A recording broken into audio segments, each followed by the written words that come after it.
ଯୋହନ 11। ବେଥନିଆ ନିବାସୀ ଲାଜାର ଅସୁସ୍ଥ ଥିଲେ। ତାଙ୍କର ଦୁଇ ଭଉଣୀ ମରିୟମ ଓ ମାର୍ଥା ସେହି ଗ୍ରାମରେ ରହୁଥିଲେ। ଏହି ମରିୟମ ଥରେ ପ୍ରଭୁଙ୍କ ଉପରେ ସୁଗନ୍ଧି ତୈଳ ଢାଳି ନିଜ କେଶରେ ତାଙ୍କ ପାଦ ପୋଛି ଦେଇଥିଲା। ଏମାନଙ୍କର ଭାଇ ଲାଜାର ଅସୁସ୍ଥ ହୋଇ ପଡ଼ିବାରୁ ସେମାନେ ଯୀଶୁଙ୍କ ନିକଟକୁ ଖବର ପଠାଇଲେ, ପ୍ରଭୁ, ଆପଣଙ୍କ ପ୍ରିୟ ବନ୍ଧୁ ପୀଡ଼ିତ ଅଛି। ଏ ଖବର ଶୁଣି ଯୀଶୁ କହିଲେ, ଏ ରୋଗରେ ଲାଜାର ମରିବ ନାହିଁ, କିନ୍ତୁ ଏହାଦ୍ୱାରା ଈଶ୍ୱର ମହିମାନ୍ୱିତ ହେବେ ଓ ସେଥିସଙ୍ଗେ ଈଶ୍ୱରଙ୍କର ପୁତ୍ର ମଧ୍ୟ ଗୌରବ ପାଇବେ। ଯୀଶୁ ମାର୍ଥା, ମରିୟମ ଓ ଲାଜାରଙ୍କୁ ସ୍ନେହ କରୁଥିଲେ, କିନ୍ତୁ ଲାଜାରଙ୍କ ଅସୁସ୍ଥତାର ଖବର ପାଇ ସୁଦ୍ଧା ଯୀଶୁ ଯେଉଁଠାରେ ଥିଲେ ସେଠାରେ ଆଉ 2 ଦିନ ରହିଗଲେ। ତାପରେ ସେ ଶିଷ୍ୟମାନଙ୍କୁ କହିଲେ, ଚାଲ ଆମେ ଜିହୁଦା ପ୍ରଦେଶକୁ ଫେରିଯିବା। ଶିଷ୍ୟମାନେ କହିଲେ, ଗୁରୁ, ଅଳ୍ପ କେତେଦିନ ଆଗରୁ ସେଠାରେ ଲୋକମାନେ ଆପଣଙ୍କୁ ପଥର ପକାଇ ମାରିଦେବାକୁ ବସିଥିଲେ, ସେଠାକୁ ପୁଣି ଫେରିଯିବାକୁ ଚାହୁଁଛନ୍ତି? ଯୀଶୁ କହିଲେ, ଦିନର ଆଲୁଅ 12 ଘଣ୍ଟା ନଥାଏ କି?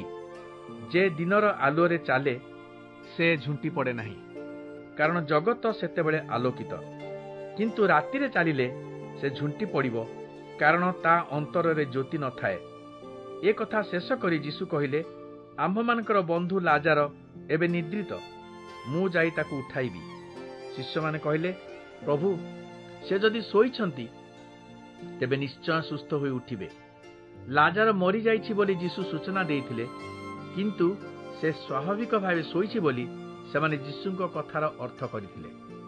ତେଣୁ ଯୀଶୁ ସ୍ପଷ୍ଟ କହିଦେଲେ, ଲାଜାର ମରିଯାଇଛି, କିନ୍ତୁ ମୁଁ ଆନନ୍ଦିତ ଯେ ମୁଁ ସେଠାରେ ତା ସହିତ ସେତେବେଳେ ନଥିଲି।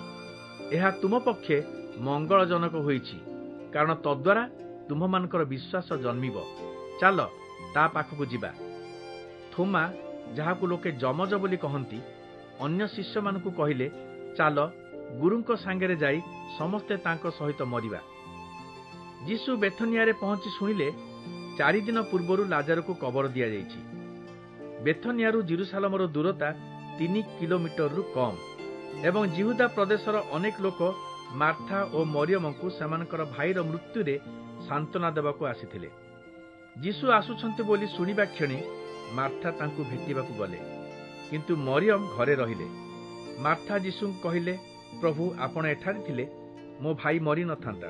କିନ୍ତୁ ମୁଁ ଜାଣେ ଏବେ ମଧ୍ୟ ଆପଣ ଈଶ୍ୱରଙ୍କୁ ଯାହା ମାଗିବେ ସେ ତାହା ଦେବେ। ତୁମ ଭାଇ ଜୀବନ ପାଇ ଉଠିବ ବୋଲି ଯୀଶୁ କହିଲେ। ମାର୍ଥା ଉତ୍ତର ଦେଲେ, ତାହା ତ ମୁଁ ଜାଣେ, ଅନ୍ତିମ ଦିବସର ପୁନରୁତ୍ଥାନ ବେଳେ ସେ ଉଠିବ। ଯୀଶୁ କହିଲେ, ମୁଁ ପୁନରୁତ୍ଥାନ ଓ ଜୀବନ। ଯେ ମୋଠାରେ ବିଶ୍ୱାସ କରେ ସେ ମଲେ ମଧ୍ୟ ବଞ୍ଚିବ। ଯେ ମୋତେ ଜୀବିତାବସ୍ଥାରେ ବିଶ୍ୱାସ କରେ ସେ କଦାପି ମରିବ ନାହିଁ। ଏ କଥାରେ କ'ଣ ବିଶ୍ୱାସ କରୁଛ? ମାର୍ଥା ଉତ୍ତର ଦେଲେ, ହଁ ପ୍ରଭୁ, ମୁଁ ବିଶ୍ୱାସ କରେ ଆପଣ ଈଶ୍ୱରଙ୍କ ପୁତ୍ର, ଯେଉଁ ମସିହ ଆସିବାର ଥିଲା ଆପଣ ସେହି।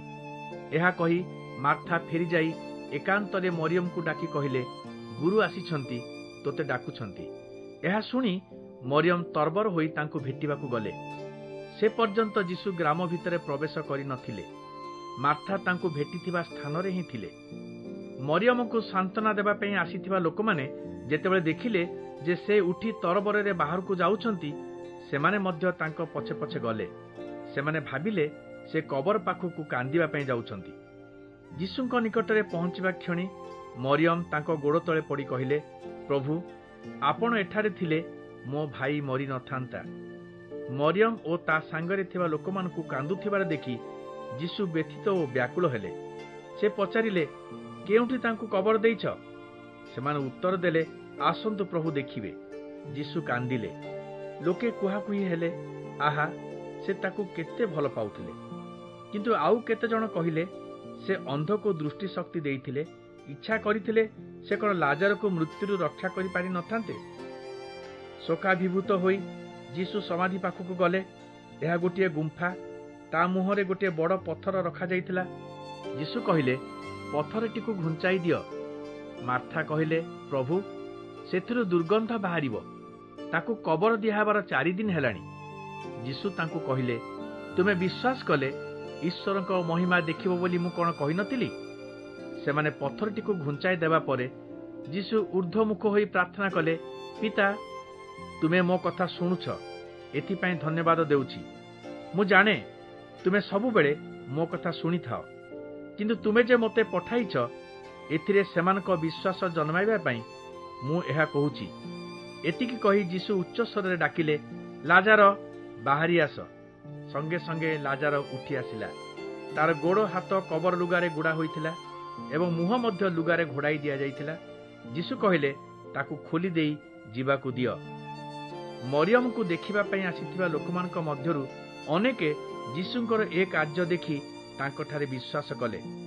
କିନ୍ତୁ ସେମାନଙ୍କ ମଧ୍ୟରୁ କେତେଜଣ ଫାରୁସୀମାନଙ୍କ ନିକଟକୁ ଯାଇ ଯୀଶୁ କରିଥିବା ଏହି କାର୍ଯ୍ୟର ବିବରଣୀ ଦେଲେ।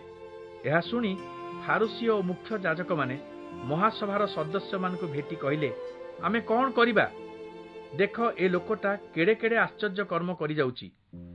ଏହିପରି କାମ ସବୁ କରିବା ପାଇଁ ତାକୁ ଯଦି ଛାଡ଼ିଦେବା ସମସ୍ତେ ତାଠାରେ ବିଶ୍ୱାସ କରିବେ, ତାହେଲେ ରୋମିଓମାନେ ଆସି ଆମ ମନ୍ଦିର ଓ ଆମ ଜାତିକୁ ଧ୍ୱଂସ କରିଦେବେ। ସେମାନଙ୍କ ମଧ୍ୟରୁ ସେହି ବର୍ଷ ପାଇଁ ମନୋନୀତ ହୋଇଥିବା ପ୍ରଧାନ ଯାଜକ କୟଫା କହିଲେ, ତୁମେମାନେ କେଡ଼େ ନିର୍ବୋଧ!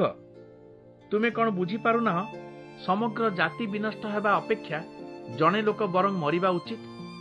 ବାସ୍ତବିକ କୟଫା ନିଜ ମନରୁ ଏହା କହିନଥିଲେ, କିନ୍ତୁ ସେ ସେହି ବର୍ଷର ପ୍ରଧାନ ଯାଜକ ହୋଇଥିବାରୁ ଏହି ଭବିଷ୍ୟତବାଣୀ ତାଙ୍କ ମୁଖରୁ ନିଃସୃତ ହୋଇଥିଲା।